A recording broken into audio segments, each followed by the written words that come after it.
Hello friends, travel and food में एक बार फिर से आप सबका बहुत बहुत स्वागत है। मैं हूं दीप्ति। तो जैसा कि मैंने पिछले वीडियो में आप सबसे शेयर किया कि हम पेलिंग के सेला होटल को छोड़कर दार्जिलिंग की ओर आगे बढ़े।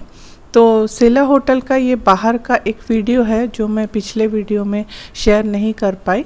तो ये कुछ इस तरह से है पेलिंग का जो सेला होटल जिसमें हम रुके हुए थे, वो बाहर से कुछ इस तरह से दिखाई देता है। और शाम होते होते हम दार्जिलिंग के क्रिसेंट रिसोर्ट में पहुंच गए और क्रिसेंट रिसोर्ट का एक छोटा सा रूम टूर भी मैंने आप सबसे शेयर किया। और इसी खिड़की से मुझे इंतज़ार है कि सुबह मुझे कैसा देखने को मिलेगा। और देखिए कुछ इस तरह का नज़ारा नेक्स्ट मॉर्निंग मुझे देखने को मिला। तो देखिए कुछ इस तरह से बहुत ही खूबसूरत पहाड़ों की जो घाटियां हैं वो दिखाई दे रही हैं एक साइड में, और दूसरे साइड में जो है पूरा जो दार्जिलिंग सिटी है वो दिखाई दे रहा है। तो जो दार्जिलिंग सिटी वाला एरिया है, रात को मैंने आपको वहीं का जो दृश्य है वो दिखाया था। लाइट्स जहाँ जल रही थी वो ये वाला एरिया है। तो बहुत ही सुंदर दिखाई दे रहा है। और उसके बाद हम आ गए हैं क्रिसेंट रिसोर्ट के रेस्टोरेंट में ब्रेकफास्ट लेने के लिए। बहुत ही अच्छा इनका रेस्टोरेंट है और खाना भी बहुत ही टेस्टी है यहाँ का। रेस्टोरेंट के चारों ओर ना बहुत बड़ी बड़ी खिड़कियां हैं और वहाँ से पहाड़ों का जो पूरा नज़ारा है ना वो बहुत अच्छे से दिखाई देता है हर टेबल से। तो इसलिए यहाँ ब्रेकफास्ट लेने का मज़ा ही कुछ और है। और ब्रेकफास्ट लेने के बाद हम जो सबसे पहली जगह गए विज़िट करने के लिए वो है Himalayan Mountaineering Institute of Darjeeling. और यहाँ पर आप देख सकते हैं इसकी स्थापना जो है वो 1954 में हुई थी। और तेनजिंग नोर्गे जो माउंट एवरेस्ट पर पांव रखने वाले सबसे पहले व्यक्ति थे, वो इस इंस्टीट्यूट के सबसे पहले अध्यक्ष बने। तो चलिए अंदर चलते हैं और देखते हैं इस इंस्टीट्यूट में हमें क्या क्या देखने को और सीखने को मिलता है। तो ये है हिमालयन पर्वतारोहण संस्थान का मेन गेट। और इससे अंदर थोड़ी दूर चलकर जब हम जाते हैं तो हमें देखिए ये स्टैचू देखने को मिलता है यहाँ पर। और इसका जब इनॉग्रेशन हुआ था उसके बारे में यहाँ पर सारी चीज़ें ये लिखी हुई हैं। और जैसे ही हम थोड़ा और आगे बढ़ते हैं ना तो हमें दीवार पर देखिए ये बना हुआ दिखाई देता है। और यहाँ पर देखिए लिखा हुआ है may you climb from peak to peak, मतलब आप पहाड़ की चोटी से दूसरे चोटी पर चढ़ सकते हैं। और थोड़ी दूर और आगे चलने पर देखिए ये जगह हमें देखने को मिली और यहाँ पर हम सब ने फ़ोटोज़ वगैरह खिंचवाई।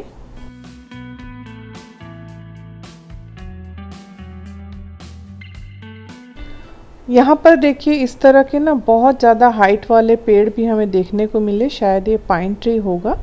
और उसके बाद हम एक हॉल में जाते हैं। यहाँ पर हमें एक फ़िल्म दिखाई जाएगी, ऐसा उन्होंने बताया, जिस पे हमें ये दिखाया जाएगा कि जब ये हिमालय पर चढ़ते हैं तो किस तरह से चढ़ते हैं, कितनी कठिनाइयों का ये सामना करते हैं।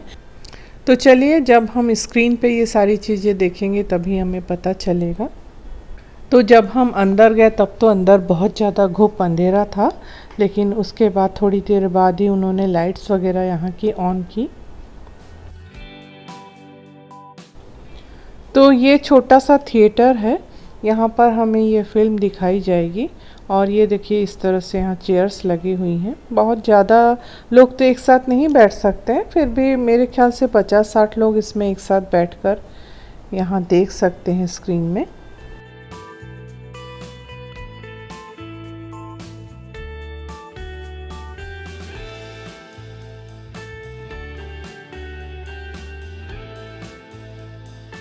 तो अंदर थिएटर में हमें एक डॉक्यूमेंट्री फिल्म जैसी दिखाई गई, जिसमें हमें ये दिखाया गया कि पर्वतारोही किस तरह से हिमालय की चढ़ाइयाँ चढ़ते हैं। और उसके बाद हम आगे जा रहे हैं अभी म्यूज़ियम देखने के लिए।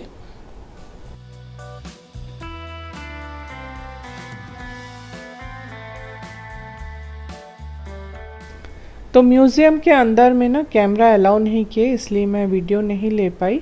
और ये देखिए हम म्यूज़ियम देखकर बाहर आ गए हैं। बाहर आज का वेदर बहुत अच्छा है, पूरी धूप खिली हुई है, मौसम बहुत ठंडा है। और यहाँ पर देखिए ढेर सारे छोटे छोटे स्कूल के बच्चे आए हुए हैं ये म्यूज़ियम देखने के लिए। तो उनको देखकर इतना अच्छा लग रहा था, बिल्कुल अपने बचपन की याद आ रही थी। और ये छोटे छोटे क्यूट से बच्चे।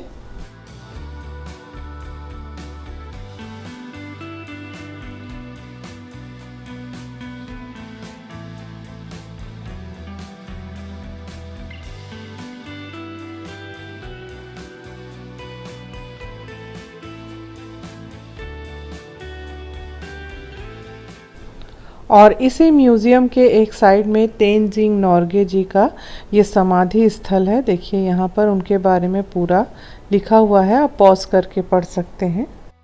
तो इस इंस्टीट्यूट को पूरा अच्छी तरह से देखने के बाद में अब हम जा रहे हैं जू देखने के लिए। जू जो है वो इंस्टीट्यूट से काफ़ी करीब में ही है, तो हम पैदल ही जा रहे हैं इसलिए।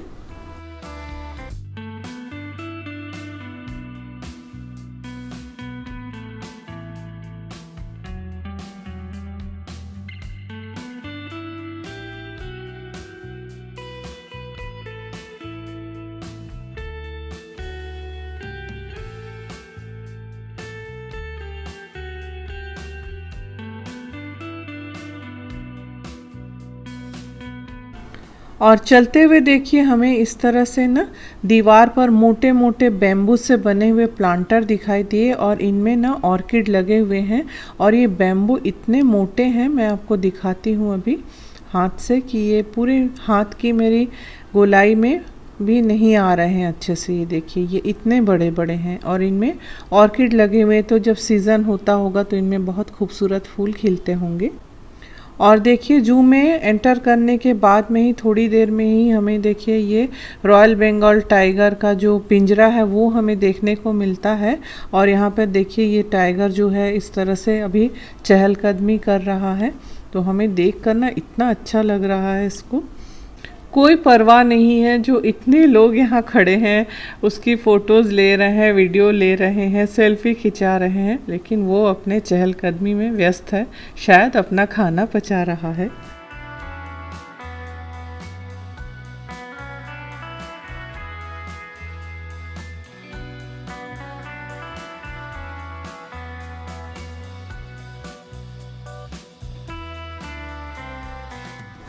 ज़्यादातर ऐसा होता है कि जब हम ज़ू में जाते हैं ना, तो ये जो टाइगर्स हैं ये लेटे हुए ही हमें दिखाई देते हैं, लेकिन यहाँ ये चहलकदमी करते हुए हमें दिखाई दिया, तो हमें यहाँ से हटने का मन ही नहीं कर रहा था। हम काफ़ी देर तक इसको देखते रहे पास से।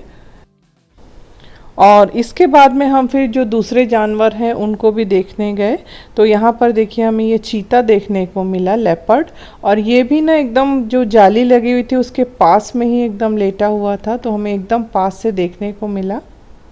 तो वैसे तो हम स्क्रीन पे टीवी पे इनको बहुत अच्छे से देखते हैं, लेकिन एकदम सामने से देखने में ना इनको बड़ा एक रोमांच जैसा लगता है। और ये देखिए ब्लैक पैंथर बिल्कुल किसी काले बड़े से बिल्ली की तरह से दिखाई देता है। ये देखिए आराम से लेटा हुआ।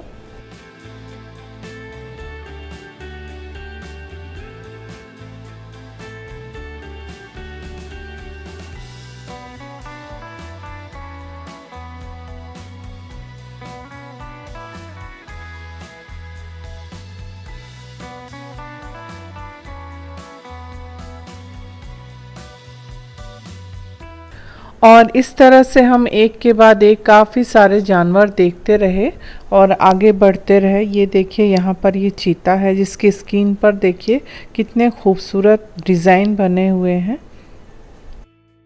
और यहाँ पर देखिए लिखा हुआ है कि रेड पांडा, तो यहाँ पर रेड पांडा रहता है। तो शुरू में तो मुझे अभी कुछ भी दिखाई नहीं दिया, क्योंकि पेड़ों के झुरपुट पे लोग बोल जरूर रहे थे कि दिखाई दे रहा, पर मुझे बिल्कुल भी दिखाई नहीं दे रहा था। लेकिन काफ़ी देर के बाद जब मैंने ध्यान से देखा तो मुझे ऊपर में रेड पांडा दिखाई दिया। मैं फोकस करके आपको दिखाती हूँ अभी, एक मिनट। और ये देखिए, देख पा रहे हैं ना आप, पेड़ की काफ़ी ऊंचाई में ये बैठा हुआ था, इसलिए दिखाई नहीं दे रहा था। और इस तरह काफ़ी समय जू में बिताने के बाद, काफ़ी जानवरों को देखने के बाद में हम फिर अब बाहर आ गए हैं। और ये जो सारे लोग दिखाई दे रहे हैं ये हमारे ग्रुप मेंबर्स ही हैं इसमें। और हम अभी अपने गाड़ी तक पहुंचने की कोशिश कर रहे हैं।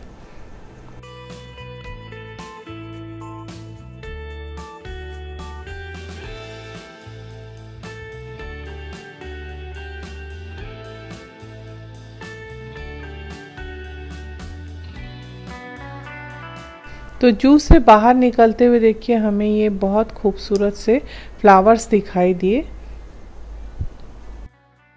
तो चारों ओर ऊंचे ऊंचे हरे भरे पेड़ों के बीच में ये जो रंग बिरंगी फूल है ना, ये बहुत ही सुंदर दिखाई दे रहे हैं। और उसके बाद हम यहाँ पर अपनी गाड़ी का इंतज़ार कर रहे हैं। तो ये एक स्पॉट है, यहाँ पर ही सारी गाड़ियाँ आ रही हैं, लोग चढ़कर उस पर फिर जा रहे हैं। तो जैसे ही हमारी गाड़ी आएगी हम भी यहाँ से निकल जाएंगे।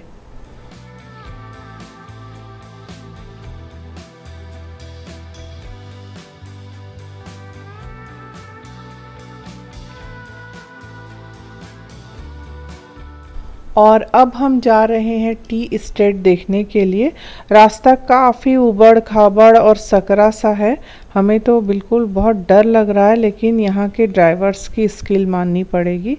बहुत ही सधे हुए हाथों से ये ड्राइविंग करते हैं और एकदम सकरे सकरे उबड़ खाबड़ से रोड में भी ना ये इतने अच्छे से गाड़ी अपनी निकाल लेते हैं। तो टी स्टेट का जो वीडियो है वो मैं अगले वीडियो में आप सबसे शेयर करूंगी, नहीं तो ये वीडियो काफ़ी लंबा हो जाएगा। तो मेरे साथ में ज़रूर बने रहिए। और अगले वीडियो तक के लिए मैं आपसे विदा लेती हूँ। Bye bye and take care.